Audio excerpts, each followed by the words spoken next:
রাজ্যে শিক্ষা বিস্তারে সরকারি বেসরকারি সংস্থা এগিয়ে চলেছে। শিক্ষার মাধ্যমে কর্মসংস্থানের সুযোগ বাড়ছে।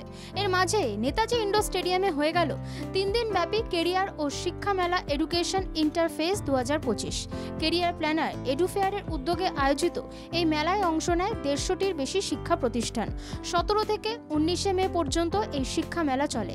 শিক্ষা মেলায় অংশ নিয়েছিল ভারতের অন্যতম প্রখ্যাত শিক্ষা প্রতিষ্ঠান JIS গ্রুপ। তাদের বৃহৎ স্টলে শিক্ষার্থী অভিভাবকদের ভিড় ছিল চোখে পড়ার মতো।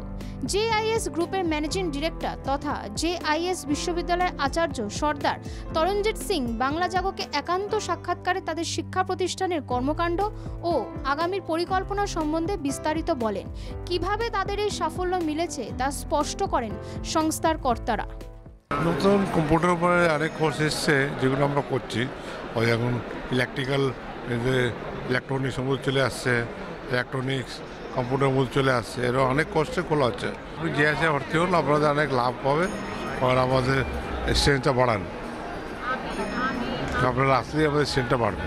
JIS গ্রুপের ডিরেক্টর বিদ্যুৎ মজুমদার বাংলা জাগোকে একান্ত সাক্ষাৎকারে তাদের কর্মকাণ্ড সম্বন্ধে বিস্তারিত তথ্য দিলেন।